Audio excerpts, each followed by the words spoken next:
Now भैया ये आपका 5th वीडियो है। 5th वीडियो में मैं आपको थोड़ा सा स्लाइड चेंज है, मैंने आपको ये जो 4th, अब ये 6th वीडियो होगा। 5th वीडियो में मैं 4th का ही सेकंड तरह से कुछ अलग तरह से बता रहा हूँ, अगर किसी को समझ नहीं आया तो। ठीक है भैया, सो हमें निकालना था वो चीज़, आप 4th वीडियो देख लेना क्या निकालना है बेसिकली।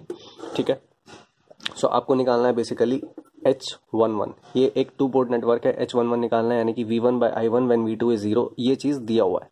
ठीक है, H11 is equals to this, ये निकालना है, और ये चीज़ भी दिया हुआ है कि H11 ये होता है। ठीक है भैया, सो मैंने इसको कर दिया शॉर्ट।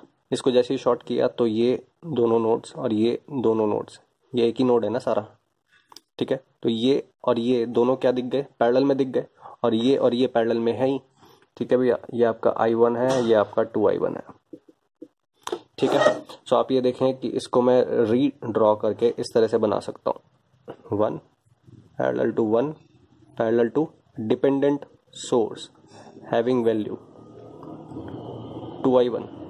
ठीक है भैया, सो ये आपका हो जाएगा, ये हुआ I1, ये आपका हुआ 1 एंड ये हुआ 1। दोनों का नेट क्या होगा, आपका नेट रेजिस्टेंस होगा 1 एंड 1 पैरेलल हुआ तो 1/2 आएगा। ठीक है भैया, यहाँ से करंट आई, यहाँ से आई, यहाँ कितनी निकल गई, इस नोड पे KCL लगा दो। आई करंट आई कितनी निकल गई, 2I, यानी कि यहाँ से और कितनी आनी चाहिए, I1 और आना चाहिए। ठीक है भैया, सो बस ये आपका हो जाएगा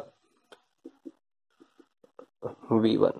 ये कितना होगा drop, this drop is I1 into 1 and this plus to minus drop is I1 into ये आपका, सॉरी हाँ 1/2 रेजिस्टेंस है ना ये। सो I1 इंटू रेजिस्टेंस यानी कि I1/2 वोल्ट्स। ये I1 मैंने वोल्ट्स में लिखा हुआ है। ठीक है, ये ड्रॉप लिखा है, drop is equals to I1 volts.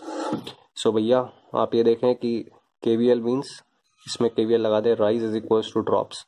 So plus to minus rise हुआ कितने का, V1 का, प्लस टू माइनस ड्रॉप हुआ कितने का, I1 का, फिर माइनस टू प्लस राइज हुआ यानी कि राइज की साइड लिखना है, कितना राइज हुआ, प्लस I1/2।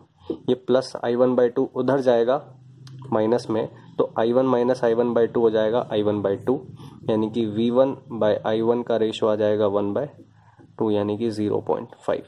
ठीक है, या फिर आप ऐसे भी कर सकते हैं, जैसे मैंने बताया था कि आप 1 एम्पियर करंट एज्यूम कर लें, ये कितना हो जाएगा 2 एम्पियर्स, ये दोनों पैरेलल में है या फिर ये दोनों 1 के हैं। ठीक है, ये 1 एम्पियर करंट आया, 1 में से 2 चला गया। ठीक है, इस नोड में से 1 एम्पियर तो एंटर हुआ, 2 चला गया, यानी कि इन दोनों नोड्स, इन दोनों ब्रांचेस से कितना करंट आना चाहिए, बचा हुआ करंट आना चाहिए, यानी कि दोनों ब्रांचेस से मिला के 1 एम्पियर करंट और आना चाहिए। दोनों ब्रांचेस पैरेलल में हैं और बराबर रेजिस्टेंस की है, यानी कि 1 एम्पियर का आधा 1/2 यहाँ से आएगा और 1/2 यहाँ से आएगा। तो यहाँ कितना ड्रॉप हुआ भैया 0.5, यहाँ कितना हुआ ड्रॉप 1 इंटू 1 यानी कि 1 वोल्ट्स। ठीक है, सो यहाँ पे आपका जो आएगा V1 KVL लगाने के बाद वो आ जाएगा 0.5 डिवाइडेड बाय I1 यानी कि equals to 0.5 when this port is short circuited, यानी कि व्हेन V2 इज 0। ठीक है, सो ये बेसिकली आपको मैं सब कुछ 4th वीडियो में बता चुका हूँ। ठीक है, सो भैया 4th वीडियो एक बार देख लेना। ठीक है, 5th वीडियो उसी को मैंने अलग से करके बताया है। ठीक है, अगर किसी को वहाँ समझ ना आए, चूंकि वो मेरा थोड़ा ट्रिकी सॉल्यूशन है। ठीक है, अगर सॉल्यूशन समझ नहीं आया वहाँ पे तो यहाँ पे आ गया होगा। ठीक है, नाउ 6th प्रॉब्लम आएगा आपका, 6th नहीं 5th प्रॉब्लम आएगा, बट 6th वीडियो में होगा। ठीक है, लेडन नेटवर्क का आपका प्रॉब्लम है।